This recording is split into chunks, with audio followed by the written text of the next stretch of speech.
जय श्री कृष्ण मित्रों आए सुनते हैं दुर्गापुर के एक शांत राज्य की कहानी जिसमें में छिपा था एक रहस्य और राजकुमारी सोनालिका थी उसकी कुंजी।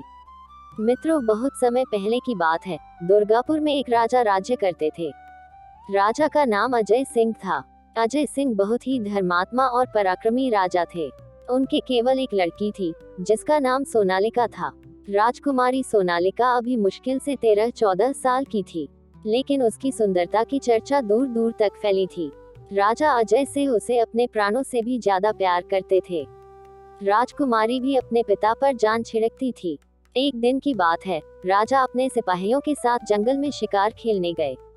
राजा के साथ उनके 4 अंगरक्षक थे जो सभी प्रकार के अस्त्र शस्त्रों से सुसज्जित थे। राजा को शिकार के लिए भटकते भटकते दोपहर हो गई, लेकिन एक भी शिकार न मिला। थके हारे राजा अपने घोड़े से उतरकर एक बरगद के पेड़ की छाया में लेटकर विश्राम करने लगे। उन्होंने अपना घोड़ा वही पेड़ की जड़ से बांध दिया। राजवीर, मुझे ठंडा पानी चाहिए, राजा ने अपने एक अंगरक्षक को संबोधित करते हुए कहा। अभी लीजिए महाराज, वह बोला और फिर पानी की खोज में अपना घोड़ा लेकर जंगल की ओर बढ़ गया। राजा अपने तीनों अनुचरों के साथ काफी समय तक राजवीर के आने की प्रतीक्षा करते रहे, लेकिन राजवीर नहीं आया। पता नहीं क्या बात थी, राजा और उनके सिपाही राजवीर के लिए चिंतित हो उठे। ज्यों ज्यों समय बीतता गया, ये चिंता त्यों त्यों बढ़ती ही चली गई। दूसरी ओर सूर्य की प्रखर किरणें जैसे कण कण जलाए दे रही थी। प्यास के कारण राजा का गला सूखता ही जा रहा था।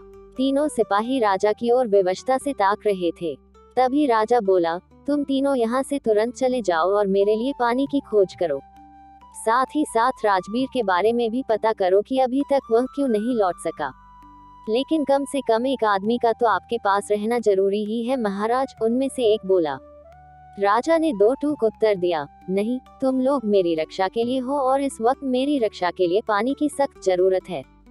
इसलिए जैसे भी हो, मेरे लिए अति शीघ्र पानी की व्यवस्था करो, साथ ही साथ राजवीर की भी खोज करो।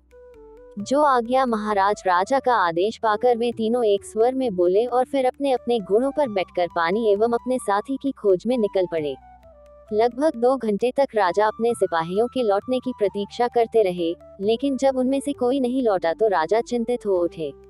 एक तो चिंता, दूसरे तपती हुई धूप, राजा का गला प्यास के कारण सूखता चला गया। हारकर राजा भी उठ खड़े हुए। अब सबसे पहले उन्हें पानी की तलाश स्वयं ही करनी थी। इस तरह हाथ पर हाथ रखकर बैठने से कोई लाभ नहीं था।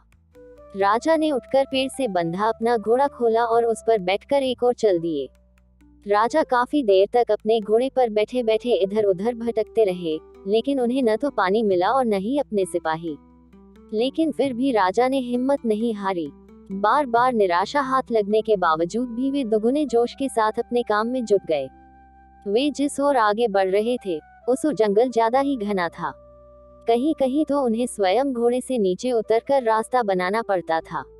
राजा आगे बढ़े ही जा रहे थे, सहसा उन्हें फिर घोड़े से उतरना पड़ा, क्योंकि आगे रास्ता वृक्षों की टहनियों ने रोक रखा था। राजा ने नीचे उतरकर अपनी तलवार निकाली और उन्हें काट काट कर रास्ता बनाने लगे। तभी उन्हीं झाड़ियों के नीचे राजा को एक गुफा दिखाई दी। गुफा का दरवाजा काफी बड़ा था। राजा की उत्सुकता जगी। वे जल्दी जल्दी गुफा के दरवाजे की ओर बढ़े। गुफा काफी लंबी थी। राजा अपने घोड़े की रस्सी थामे बढ़ते ही चले गए। राजा ने देखा, गुफा के फर्श पर सीलन थी, शायद आगे पानी की बावड़ी होगी। राजा ने सोचा और वे जल्दी जल्दी आगे बढ़ने लगे। थोड़ी दूर चलने के बाद वह गुफा एक लंबे चौड़े मैदान में बदल गई। उसी मैदान के बीचों बीच एक छोटा सा जलाशय था। राजा की आंखें चमक उठी। उन्होंने अपने सूखते हुए होठों पर जुबान फेरी और तेज तेज कदमों से जलाशय की ओर बढ़ गए। जलाशय की खूबसूरती देखकर राजा मोहित हो उठे, लेकिन एक बात राजा को खटक रही थी कि इतनी खूबसूरती होते हुए भी वहां एकदम सन्नाटा था। एक भी पक्षी उस जलाशय के आसपास दिखलाई नहीं दे रहा था। लेकिन राजा को इस बारे में सोचने की फुर्सत नहीं थी। उनका तो गला प्यास की अधिकता के कारण सूखा जा रहा था। राजा जल्दी जल्दी जलाशय की सीढ़ियां उतरने लगे। पानी के पास पहुंचकर राजा ने हाथ मुंह धोया और पानी पीने लगे। पर जैसे ही राजा ने पहला घूंट पिया, उन्हें कुछ अजीब सा महसूस हुआ। पानी ठंडा तो था, लेकिन उसमें कोई रहस्यमयी मिठास थी, जैसे किसी जड़ी बूटी का स्वाद। राजा ने दोबारा पानी पिया, लेकिन इस बार उनकी आंखें झपकने लगी और सिर घूमने लगा। उन्होंने तुरंत पास की एक सीढ़ी पकड़ ली ताकि गिर न जाएं। तभी जल की लहरों में से एक मंद प्रकाश उभरा। कुछ ही क्षणों में उस जलाशय के बीचों बीच से एक दिव्य स्त्री प्रकट हुई। उसके वस्त्र कमल की पंखुड़ियों जैसे थे और केश झील की लहरों की तरह लहराते थे। उसकी आंखों में करुणा और रहस्य दोनों की झलक थी। राजा हक्के बक्के रह गए। राजन, उस स्त्री ने मधुर स्वर में कहा, ये केवल एक जलाशय नहीं है, ये वह स्थान है जहां आत्मा की प्यास बुझाई जाती है, देह की नहीं। राजा ने कांपते स्वर में पूछा, तुम कौन हो देवी? क्या ये जल विषाक्त है? वह मुस्कुराई, नहीं, ये जल अमृत है, परंतु केवल वही अमृत को पचा सकता है जो अपने भीतर का विष निकाल चुका हो। तुम अभी केवल देह की प्यास लिए आए हो, आत्मा की नहीं। राजा का माथा झुक गया।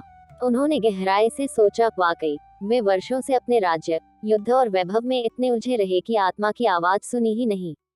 तभी देवी ने जल से एक कमल निकाला और कहा, यदि तुम सच में सत्य की तलाश करना चाहते हो तो इस कमल को लो और पूर्व दिशा की यात्रा पर निकलो। वहां तुम्हें एक वृद्ध तपस्वी मिलेगा जो तुम्हारे प्रश्नों के उत्तर देगा। राजा ने विनम्रता से प्रणाम किया और कमल लेकर वापस महल नहीं बल्कि पूर्व दिशा की ओर चल पड़े, जहां एक नई यात्रा, एक गहन आत्मिक खोज उनका इंतजार कर रही थी। मित्रों, ऐसी ही रोमांचक और ज्ञानवर्धक कहानियों सुनने के लिए चैनल को सब्सक्राइब जरूर करें। धन्यवाद। जय श्री कृष्ण।